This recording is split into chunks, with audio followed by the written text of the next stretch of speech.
Hey, it's DudeMan. Today is August 20th, and I'm at mile mark 2006, and hiking up and over the Bigelow Mountains.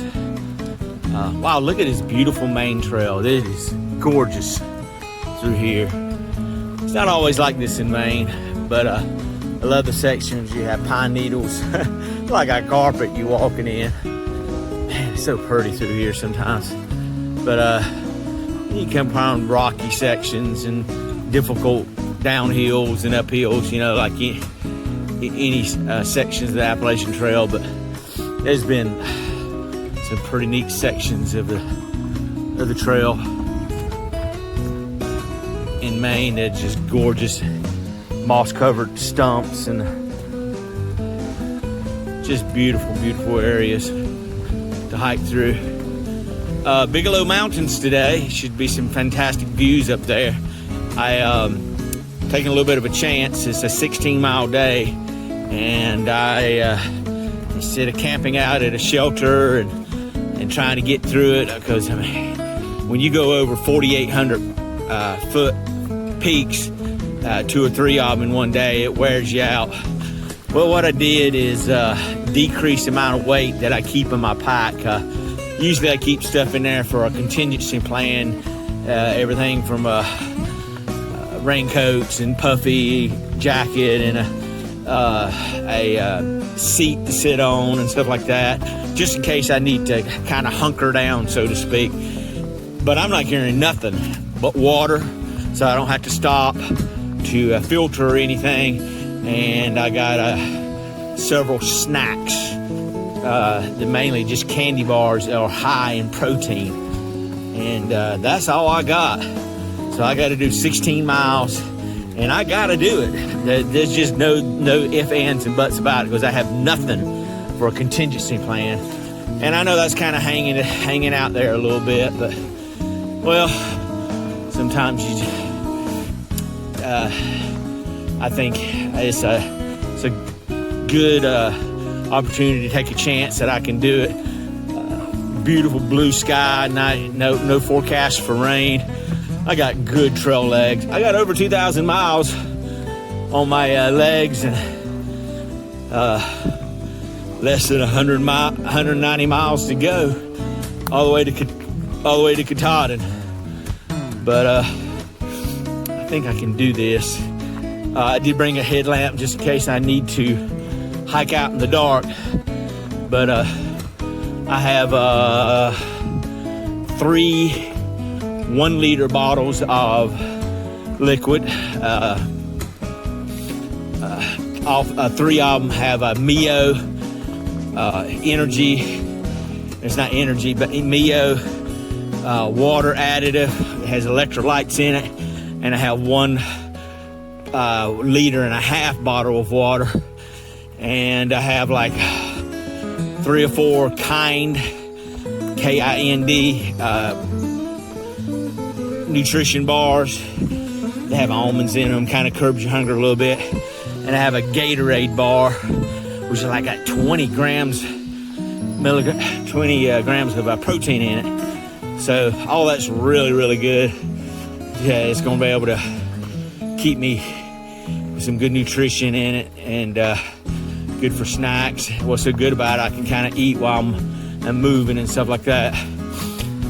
Well, I thought I'd show you this beautiful Maine trail, kind of give you a heads up what's going on and what to expect on the DudeMan show, because when we get up there on top of the Bigelows, there's going to be some incredible views up there. And I just wanted to show you this beautiful Maine trail. August 20th, and DudeMan's heading to Katahdin. Be there soon, before you know it. All right, DudeMan out.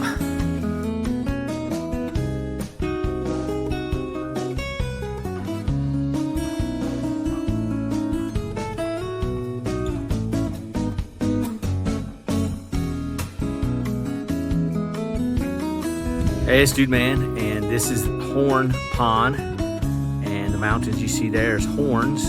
The horns have to go up and over them to get to the Bigelows. Those are not over 4,000 feet, believe it or not. The view of mountains, Sugarloaf, which is a ski slope, there, and the mountains I climbed over yesterday, Crockers, and back behind there's another mountain that I climbed also over the past yesterday. So views through here.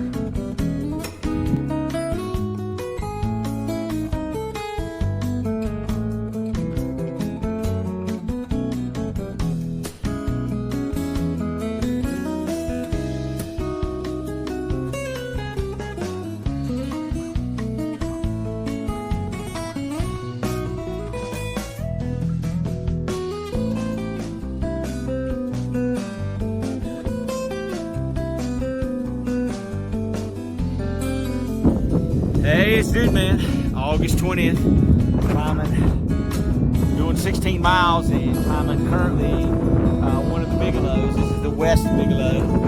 And you can tell I came from down through there, across that mountain range there, and climbing to the top of this. I think I should be able to take you on this part of the journey. Go up here, a little bit of a nice edge. This is called a high alpine area. They suggest that you stay on a certain trail and stay in the parameters they want you to stay on. If you step off that particular trail they have marked and you step on some of the fragile areas of vegetation, you would definitely harm it. It probably would not grow back. From this area up here, from what I understand, supposed to be able to see Mount Washington, which is oh wow, probably near 100 miles back, and Katahdin, which is definitely over 100 miles ahead. And wow, I know yesterday I hit my 2,000 mile mark, meaning I have 193 left, but so I'm somewhere below 190 right now. Almost to the top here. Oh, we got some day hikers up here, or section hikers, you might call it. Kind of hard to hike on my phone here, but definitely want you guys to see this when we get up here. Definitely a 360 view as we go along through here. That looks like an airport down there. Came over the Crockers yesterday. There they are. Washington might be out that direction somewhere. Not for sure. But so that's south, and that would be towards the west over here. And I'm thinking somewhere along here is the north exposure, and I'm not sure exactly where the Katahdin is. But don't you guys love this viewpoint up here? Definitely very beautiful. Alright, DudeMan out. Hey, it's DudeMan, and a little update of what we're looking at here. This is actually the direction of Baxter Peak or Katahdin. So we are looking at that particular direction, and it's over in that direction. I would not be able to point out exactly where it is. My peak finder indicates it's over that direction. I think it's kind of hidden in between, nestled in between a couple of those peaks that over that direction, but I know it's in that general direction. Wait a minute, I see something back there kind of hidden. It might be what I want to look at. Let's see here.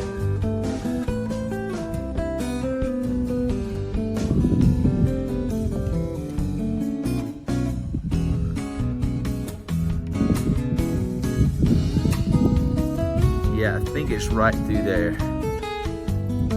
Alright, DudeMan out.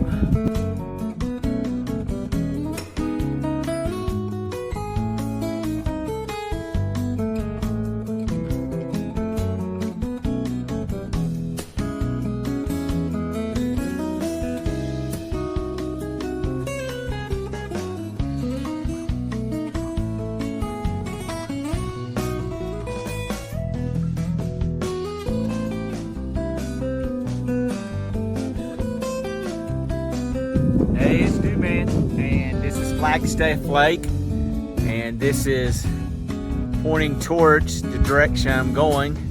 That direction there is Katahdin, and it's a shadowy figure way back there in the background. I'm on top of Avery Peak, Bigelow Mountain, 4,088 feet. It's the last 4,000 footer that I have to climb until and go all the way across that section there. And then when I get to Katahdin, that's a 5,000 footer. These are the Sugarloaf Mountain. Did not hike over that, but I did hike over the Crocker Mountains yesterday. Came down into there. Out that direction is Mount Washington. That's back in the Whites. It's probably that shadowy figure way back there. Just came over that peak there. I'm about halfway through my hike right there. So I came over this peak, and I'm going down up and over this and going down over that little peak way over there. And I'll be done for the day. 16-mile day, and I'll be done. And hopefully it's gonna get a little easier, a little bit like the terrain is not as bad down through there. Got the wilderness coming up and around wilderness. But there's nothing really over 1,500 for a long ways. I'm looking forward to that. All right, dude, man, I am.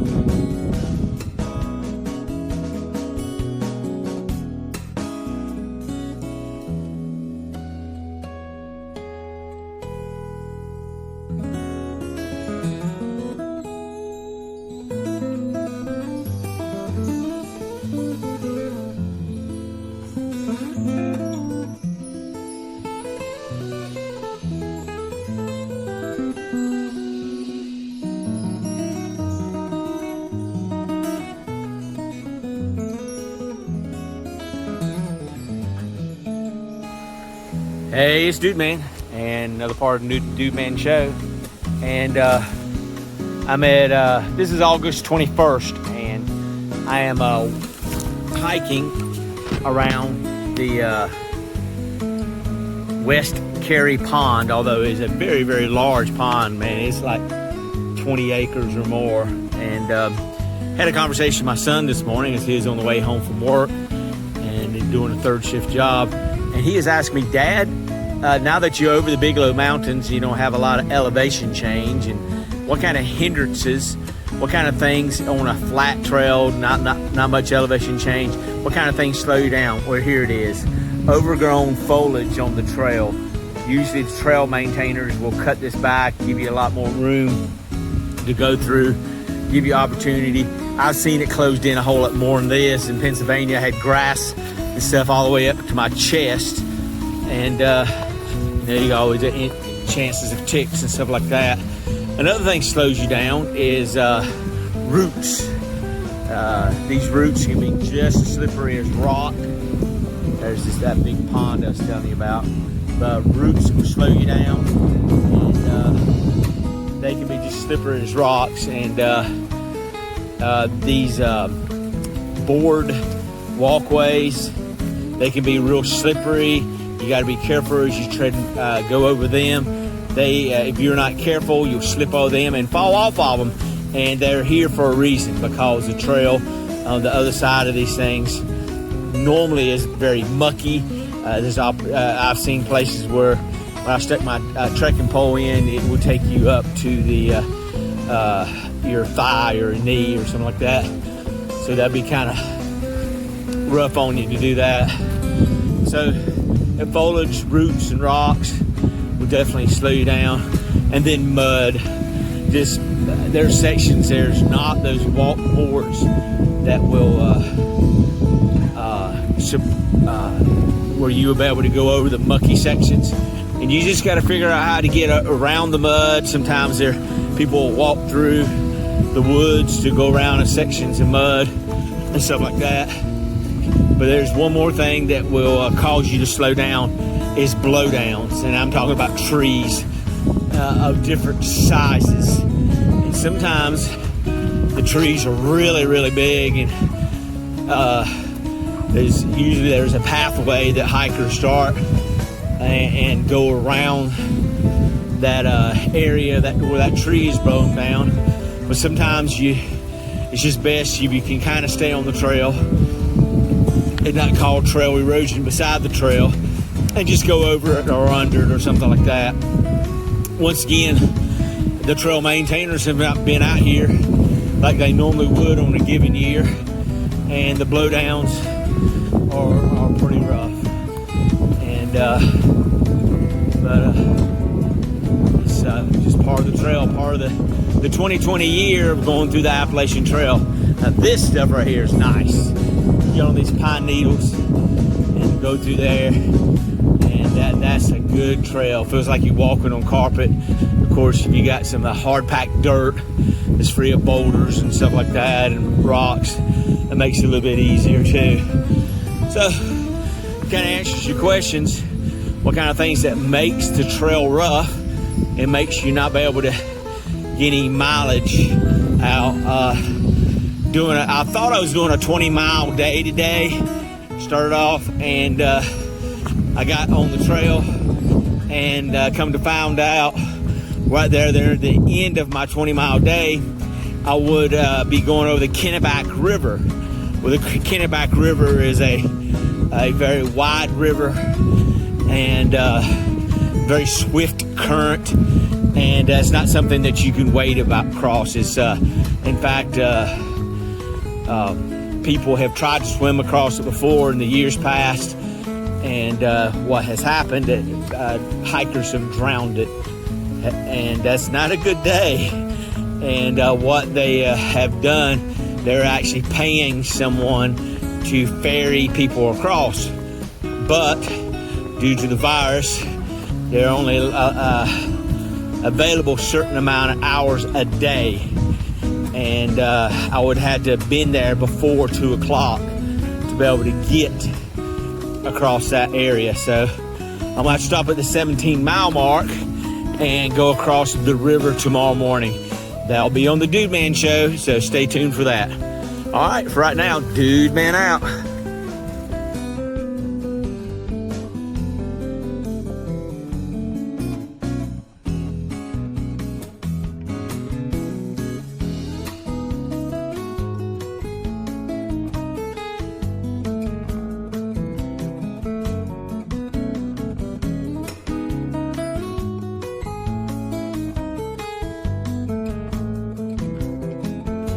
Hey there, it's DudeMan, and at mile marker 2030, August 21st, and fixed across the swamp. And I've seen bridges and stuff like that, rudimentary logs and stuff like that over a swamp, and there's really nice walkways down in Pennsylvania across some swampy area and marshy area, but this is the first time I have seen rails on it. And this is going to be a unique little walkthrough here as we go across this swampy area. Maybe we'll see a moose.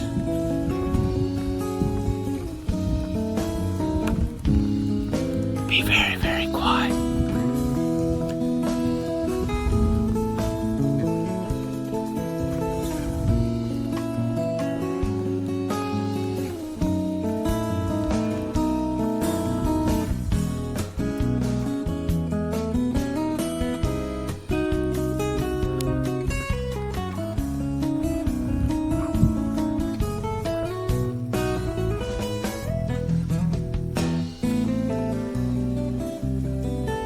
As you can tell, it's starting to rain.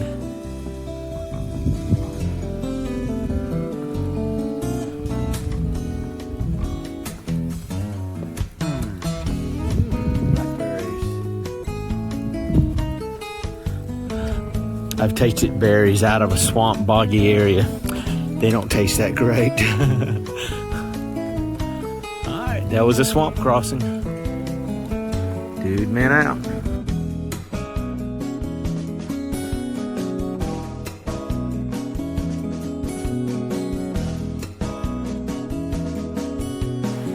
Hey there, it's DudeMan, and part of the trail sometimes you have to cross creeks. And you guys know, listening to my page or watching my show, that I have crossed many a creek. And most of them had some rocks across it that I could, get my feet maybe just a little bit. But there is no rocks here. There's no rocks here whatsoever. And you have to cross it wading. And these people just got through telling me that I just go through meetings, said it gets about knee deep. So this should be interesting. Let's see if I can film this as we go along.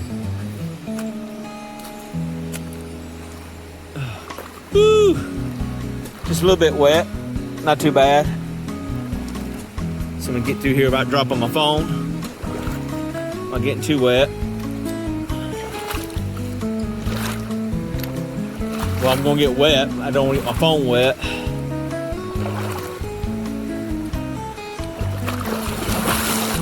Oh yeah, that's knee deep.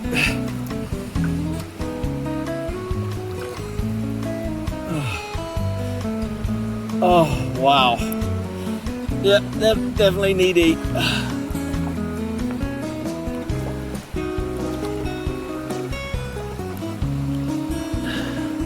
Didn't look like it could have crossed with any rocks there. Had to gone downstream, do some bushwhacking to get to it. Water's not too cold through here. It was a little warm. Well, that's one of the first, I have a feeling, many creek crossings I get to go through going through Maine. All right, DudeMan out.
Hey, it's DudeMan, and this is a special part of the DudeMan show. This is the Kennebec River, and this area can be very dangerous for hikers to go through. The water can rise 2 to 4 feet suddenly without warning due to a dam that's near here, and when they release water. And it is highly recommended you take the ferry across. And so I get out here through the river's edge, and I think there's usually someone on the other side that's waiting for a signal or waiting for you to get to the point where you need to go across. And then they will come get you. So that's kind of neat that I get to go across this river with a ferry. And see if I can zoom in on the other side there. There's the blaze over there. That's where I'm going to. So, waiting for the ferry ride, and we'll take some video of that as we go across. All right, DudeMan out. Well, DudeMan here again, and it looks like there is already somebody on southbound coming this way. Boat operators in the boat, and the hikers are fixing the load, and they'll come over here and get me. So they're waiting for my turn to get in the boat, go across. This is a recognized crossing. This is a recognized way of getting through this particular stretch of water. This is not cheating. There's no way you can go way downstream and find a crossing, or upstream and go crossing, or downstream and get a crossing. It would take miles and miles and miles to get across. So this is a recognized way of getting across. Like like I said in a video earlier, people have died trying to get across here. So the recognized way of getting across is doing it this way. All right, here we are, DudeMan Show, and we are going across the Kennebec River. And there's my boat operator, Greg Man. Greg, how long you been doing this? 5 years. 5 years, that's great.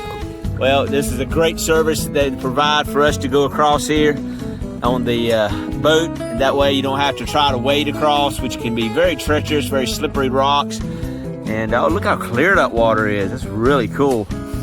But we have Maggie with us too. There, Maggie. Hey, Maggie. But Maggie is likes riding the boat. She sits real pretty in here, and so neat. Oh boy, this would be about chest deep or higher through here, wouldn't it? About how many hikers do you have a day to go to, Greg? You never know. Yeah. Anywhere. Man, probably lately it's been maybe around 20. Right. But a normal year is probably 30. 30 a day, yeah. Okay. Well, you know, a lot of people got off the trail, of course, you know that, and so that was a little bit different year and stuff. But it seems like the people that did get off the trail because of the virus, I think they would have got off anyhow. You know, just there's a lot of tough hikers out here that just stayed on here no matter what.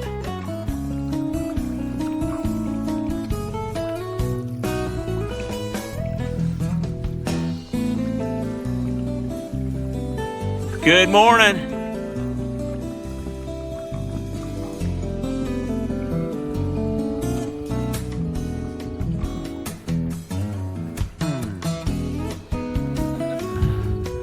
All right, that was our boat trip across. DudeMan out.